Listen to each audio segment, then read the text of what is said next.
இருக்கு. இனி வீட்லயே பானிபூரி செய்யலாம் எல்லாரும். ஆச்சி பானிபூரி கிட். சம்மர் வந்தாச்சு. What's your plan for this holiday? எங்க கிட்ட விட்டுருங்க, நாங்க பாத்துக்கிறோம். VGD holidays. GT Holidays, South India's #1 travel brand. ஆதரநேயர்களுக்கு அன்பு வணக்கம். ஆபரேஷன் சிந்தூருக்கு பிறகு கூட என்னதான் ஒரு மிகப்பெரிய ஒரு அடி வாங்கினாலும் கூட அந்த காஷ்மீர் அப்படிங்கிற அந்த விஷயத்திலிருந்து பாகிஸ்தானுடைய இஸ்லாமாபாத் அரசாங்கம் இன்னும் நகர்ந்த பாடில்லை. காஷ்மீரில் இன்னும் என்னென்ன விஷயங்களில் தீவிரவாத தாக்குதலை செய்யணும் அப்படிங்கிற விஷயத்த அவங்க புதுசாக யோசித்து இனோவேட்டிவாக அவங்க நிறைய விஷயம் பண்ணிகிட்டு இருக்கிறாங்க. இனோவேட்டிவான்னு சொன்னதுக்கான காரணம், இனோவேட்டிவாக அவங்க இராணுவ ரீதியாக ஒரு நடவடிக்கை செய்கிறாங்க அப்படின்னா அது பாராட்டக்கூடியது. ஆனால் இனோவேட்டிவாக பயங்கரவாத இயக்கங்களை உருவாக்குறது அப்படிங்கிறது இஸ்லாமாபாத் அரசாங்கத்துக்கு ஒன்றும் புதுசு கிடையாது. ஸோ அதே மாதிரி ஒரு இயக்கம் ஃப்ளோட் பண்ணாங்க. அதுதான் தெரிக்கி தலிபான் காஷ்மீர் அப்படிங்கிற ஒரு பேரில் ஒரு இயக்கத்தை உருவாக்கி அந்த இயக்கத்தை வைத்து கொண்டு காஷ்மீரில் தீவிரவாத தாக்குதலை கட்டமைக்கணும் அப்படிங்கிறது தான் அவங்களுடைய இஸ்லாமாபாத் அரசாங்கத்துடைய பிளான். இப்போ பாருங்க, இப்போ இதே மாதிரி தெரிக்கி தலிபான் அப்படிங்கிற ஒரு அமைப்பு தான் பாகிஸ்தானுடைய கைபர் பக்துங்வால பாகிஸ்தான் இராணுவத்திற்கு எதிராக மிக கடுமையான ஒரு தாக்குதலை தொடர்ச்சியாக நடத்திட்டு இருக்கிறாங்க. அப்போ அந்த இயக்கம் தான் இந்த இயக்கமா இல்லை இது எப்படி வந்துச்சு? ஏன்னா அந்த இயக்கம் பாகிஸ்தானுடைய இராணுவத்தை, குறிப்பாக பாகிஸ்தான் அரசுக்கு எதிராக நம்ம தாக்குதல் நடத்தணும், அதே மாதிரி பாகிஸ்தான் முழுமைக்கும் இந்த ஷரியா சட்டத்தை அமல்படுத்தணும் அப்படிங்கிற அந்த நோக்கத்தோடு செயல்படக்கூடிய இயக்கம் அது. அப்போ அதே பேரில் இருக்கக்கூடிய ஒரு இயக்கம் காஷ்மீரில் முளைக்குதுன்னா அப்போ அந்த இயக்கம் தான் இந்த இயக்கமான ஒரு கேள்வி இருந்தது. இப்போ அந்த இயக்கத்தோடைய மிக முக்கியமான ஒரு நபர், அவர் பேர் அபு மசூத் அசீம் அப்படிங்கிறவர். அவர் ஒரு காணொலி வெளியிட்டிருக்கிறார். அதில் அவர் சொல்லும்போது சொல்கிறாரு, தெரிக்கி தலிபான் காஷ்மீர் அப்படிங்கிற அந்த இயக்கத்திற்கும் தெரிக்கி தலிபான் இயக்கத்துக்கும் எந்த சம்பந்தமும் கிடையாது. அங்கே காஷ்மீரில் தாக்குதல் நடத்தணும் அப்படிங்கிறது எங்கள் திட்டமும் கிடையாது. இந்திய அரசுக்கு எதிராக தாக்குதல் நடத்தணும் அப்படிங்கிறது எங்கள் திட்டம் கிடையாது. எங்களுடைய ஒரே குறிக்கோள் பாகிஸ்தான் அரசுக்கு எதிராக மட்டும்தான். பாகிஸ்தான் அரசை டீஸ்டெபிளைஸ் பண்ணணும், அதே மாதிரி பாகிஸ்தான் முழுமைக்கும் இந்த ஷரியா சட்டத்தை அமல்படுத்தணும், கொண்டு வரணும் அப்படிங்கிற அந்த ஒரு விஷயம் தான் எங்களுடைய நோக்கமே தவிர எங்களுக்கு வேறு எந்த நோக்கமும் கிடையாது. எங்களுக்கும் இந்த இயக்கத்துக்கும் எந்த தொடர்பும் கிடையாது அப்படின்னு சொல்லியிருக்காரு. இப்போ அவர் சொல்கிறதுக்கான ஒரு முக்கியமான ஒரு மெசேஜ் இருக்குது பின்னாடி. அதாவது ரெசிஸ்டன்ட் ஃப்ரண்ட் அப்படிங்கிற ஒரு இயக்கம் தான் இந்த பெஹல்காம் தாக்குதலை நடத்தியது அப்படின்ட்டு ஃபர்ஸ்ட் கிளைம் பண்ணாங்க. யாருப்பா அந்த ரெசிஸ்டன்ஸ் ஃப்ரண்ட் அப்படின்னு பின்னாடி போகும்போது தான் அது ஹஃபீஸ் சையதோட லஷ்கர் இ தொய்பா அப்படிங்கிற அந்த இயக்கத்துடைய இன்னொரு ஃப்ரண்ட் அப்படின்னு தெரிய வந்தது. ஸோ புது புது பேரில் புது புது விஷயங்களை உருட்டி இந்தியாவுக்கு எதிராக ஒரு விஷயத்தை கட்டமைக்கணும், ஒரு விஷயத்தை செய்யணும், தாக்குதல் நடத்தணும் அப்படிங்கிறது தான் அந்த இஸ்லாமாபாத்தில் உட்கார்ந்துக்கிட்டு யோசிக்கக்கூடியவர்களே மனநிலை முழுக்க முழுக்க முழுக்க அதில் நோக்கி இருக்கு. ஸோ இப்போ இந்த இயக்கம் அதுலேருந்து நாங்கள் தனிப்பட்டவர்கள்னு சொல்லிட்டாங்க. எதுக்காக சொல்லியிருக்காங்கன்னா, ஒருவேளை இந்த இயக்கம் தாக்குதல் நடத்துச்சு அப்படிங்கிற பட்சத்தில் அது அந்த பழி நம்ம மேலே வந்துடக்கூடாதுங்கிறது ஒன்று. ரெண்டாவது, எங்களுடைய குறி அப்படிங்கிறது பாகிஸ்தான் ராணுவமே தவிர இந்திய ராணுவம் கிடையாது, பாகிஸ்தானுடைய அரசாங்கமே தவிர இந்திய அரசாங்கம் கிடையாது அப்படிங்கிறது தெளிவாக டிக்ளேர் பண்ணது தான். அப்போ அவங்களும் இல்லைன்னா அப்போ இந்த தெரிக்கி தலிபான் காஷ்மீர் அப்படிங்கிற அமைப்பு யாரால் உருவாக்கப்பட்டது? இந்த அமைப்புக்கு பின்னாடி இருக்கக்கூடியது யார்? இதை உருவாக்கி இருக்கக்கூடிய அந்த பயங்கரவாதிகள் எல்லாமே யார் ட்ரெயின் பண்ணுறா அப்படிங்கிற அந்த ஒரு கேள்வியை கண்டுபிடிச்சிட்டாலே, அதான் சொல்ல மாதிரி இந்த ஆல் ரோட்ஸ் லீட் டு ரோம்ங்கிற மாதிரி இந்த தீவிரவாதிகளுடைய சாலை எல்லாமே எங்கே போகுது அப்படின்னா இஸ்லாமாபாத் கூட தான் கனெக்ட் ஆகும். ஸோ அவங்க வேற ஒரு பேரில் வேற ஒரு இயக்கத்தை ஃப்ளோட் பண்ணி இங்கே தாக்குதல் நடத்தணும் அப்படிங்கிற திட்டம் போடுறாங்க. ஆனால் அது நடக்க போகிறதில்ல. அதே மாதிரி அதுக்கு இப்போ அதுக்கு நாங்கள் தடையாக இருக்கோமா, நாங்கள் எங்களுடைய பேர் யூஸ் பண்ணுறாங்களா அப்படிங்கிற அந்த விஷயத்தையும் கிளாரிஃபை பண்ணிட்டாங்க இவங்க. இப்போ பாருங்க, தங்களுக்கு ஒரு நாடு எதிரியாக இருக்குது அப்படிங்கிற போது அந்த நாடை எதிர்கொள்கிறதுக்கு எந்த ஆர்மியை பயன்படுத்தலாம், ராஜாங்க ரீதியாக நிறைய மூவ்ஸ் பண்ணலாம், எவ்வளவோ விஷயம் இருக்குது. ஆனால் வெறும் பயங்கரவாத இயக்கங்களை மட்டுமே நம்பி நம்பி நம்பி இந்தியாவை எதிர்கொள்ளலாம் அப்படின்னு யோசிக்கக்கூடிய ஒரே நாடு, இந்த உலகத்திலேயே ஒரே நாடுனா அது பாகிஸ்தான் தான். பாகிஸ்தானுக்கு பிறகும் நிறைய நாடுகள் இருக்குது. அந்த நாடுகளை பற்றி நம்ம அப்புறம் பேசலாம். ஸோ இப்போது இந்த மாதிரி தான் இவங்க நகர்ந்துக்கிட்டு இருக்கிறாங்க. இப்போ அதுக்கு அப்படியே ஆப்போசிட்டில் பாருங்கள், நம்மளுடைய டிஃபென்ஸ் சம்பந்தமான நிறைய முக்கியமான ஒரு நகர்வுகள் அப்படிங்கிறது ரொம்ப ரொம்ப வேகமாக போயிட்டுருக்கு.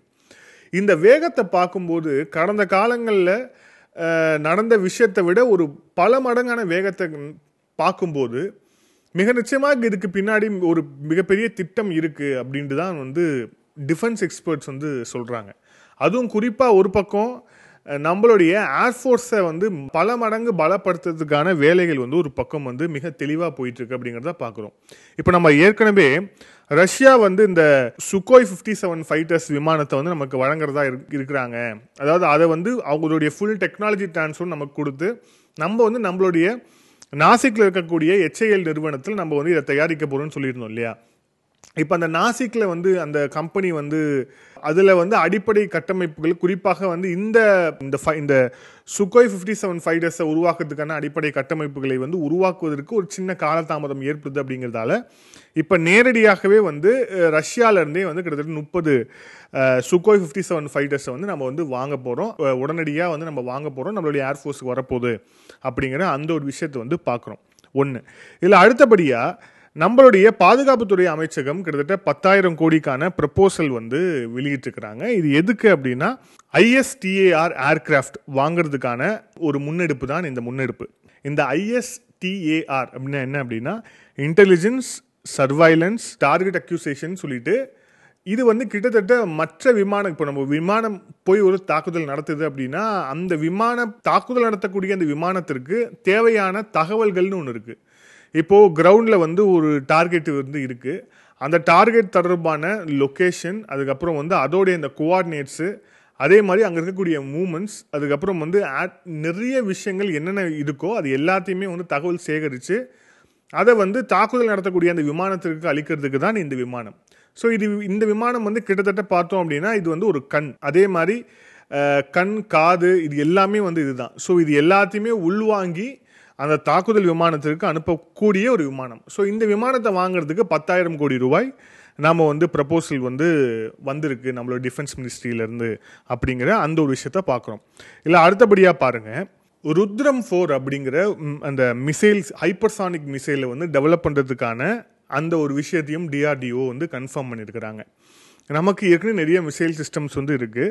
இந்த Rudram 4 missile hypersonic missile system அப்படிங்கிறது மேக் 5 ஸ்பீடில் வந்து போகக்கூடியது. அதே மாதிரி வந்து இது எப்படின்னா long range air to surface missile அப்படிங்கிறத பார்க்குறோம். ஸோ இதை வந்து உருவாக்குறதுக்கான அந்த ஒரு முன்னெடுப்பு அப்படிங்கிறது தீவிரமாக வந்து நடக்க இருக்குது. அதே மாதிரி இதை வந்து உருவாக்க போகிறதுக்கான அதுவும் குறிப்பாக வந்து இந்த ருத்ரம் 4 அப்படிங்கிற அந்த விஷயத்தை உருவாக்குறதுக்கான மிசைலை உருவாக்குறதுக்கான முன்னெடுப்புகளை வந்து DRDO தெளிவாக வந்து தொடங்கி இருக்கிறாங்க ஒரு பக்கம் அப்படிங்கிறத பார்க்குறோம். அதே மாதிரி இன்னொரு பக்கம் என்ன பண்ணுறாங்க அப்படின்னா பாரத் ஃபோர்ஜ் அப்படிங்கிற ஒரு நிறுவனத்துக்கு கூட DRDO மிக முக்கியமான ஒரு அக்ரிமெண்ட்டை வந்து போட்டுக்கிறாங்க. இது எதுக்கு அப்படின்னா இந்த மவுண்டட் கன் சிஸ்டம் அப்படின்ட்டு வந்து சொல்லப்படுது. மவுண்டட் கன் சிஸ்டம் அப்படிங்கிறது நம்மளுடைய இராணுவ தளவாடங்களில் மிக முக்கியமான வாகனங்களை வந்து மவுண்ட் பண்ணி பண்ணக்கூடிய ஒரு விஷயமா இருக்குது. இதுக்கான ஒரு அக்ரிமெண்ட் அப்படிங்கிறது அந்த பாரத் ஃபோர்ஜ் அப்படிங்கிற அந்த நிறுவனத்திலேருந்து நமக்கு வந்து சைன் ஆயிருக்கு அப்படிங்கிறத பார்க்குறோம். ஸோ இது வந்து 150 mm மவுண்டட் கன் சிஸ்டம். அதே மாதிரி வந்து ஒரு லார்ஜ் ஸ்கேலில் வந்து இதோட ப்ரொடக்ஷன் வந்து இருக்கும் அப்படின்ட்டு வந்து சொல்லப்படுது. ஸோ இதை நோக்கியும் வந்து அடுத்த கட்ட நடவடிக்கை அப்படிங்கிறது ரொம்ப வேகமாக நகர்ந்துட்டு இருக்கு அப்படிங்கிற அந்த ஒரு விஷயத்தை வந்து பார்க்குறோம். இல்லை இப்போ இன்னொன்று பார்ப்போம். இதில் என்னென்னா பினக்கா MK4 அப்படிங்கிற ஒரு ராக்கெட் லான்ச்சர் சிஸ்டமும் வந்து நாம் வந்து அதை வந்து உருவாக்குறதுக்கான அந்த வேலைகளும் வந்து ஒரு பக்கம் வந்து நடக்க தொடங்கியிருக்கு அப்படிங்கிறத வந்து பார்க்குறோம். இப்போ இது வந்து அப்படியே புதுசு அப்படிங்கிறது கிடையாது.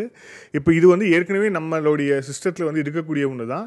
அதே மாதிரி இதை வந்து 1999 கார்கில் வார்லேயும் வந்து நம்ம இதை வந்து பயன்படுத்தியிருக்கிறோம். இப்போ புதுசாக உருவாக்கக்கூடிய அந்த சிஸ்டம் அப்படிங்கிறது கொஞ்சம் அட்வான்ஸ் சிஸ்டமாக அது இருக்க போது. குறிப்பாக சொல்லும்போது 300 கிலோமீட்டர் ரேஞ்ச் இதுக்கான அந்த ஃபிக்ஸேஷன் அப்படிங்கிறது வந்து இருக்குது.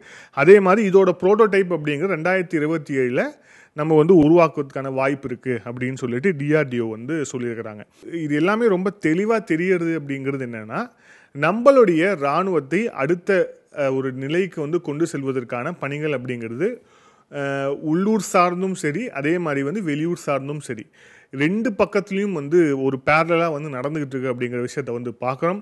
இது வந்து வெறும் இப்போ நம்ம சொல்லக்கூடிய இந்த அப்டேட்ஸ் எல்லாமே வந்து இந்திய ராணுவம் தொடர்பானது, நம்மளுடைய ராணுவத்தில் சேர்க்கக்கூடிய விஷயங்கள் மட்டும்தான். நம்ம கிட்ட ஆயுதங்களை வாங்கக்கூடிய நாடுகள் அப்படின்னு ஒன்று இருக்கு. ஸோ அதுக்கான ஒரு அந்த மேனுஃபேக்சரிங்கும் வந்து ஒரு பக்கம் வந்து தீவிரப்படுத்தி இருக்கிறாங்க. ஸோ ஒரு பக்கம் நமக்கான விஷயமும் தீவிரமாக இருக்குது. ஸோ இது எதை நோக்கி நகருது அப்படின்னு வந்து ஓரளவுக்கு நம்மளால் வந்து கேட்ச் பண்ண முடியும்.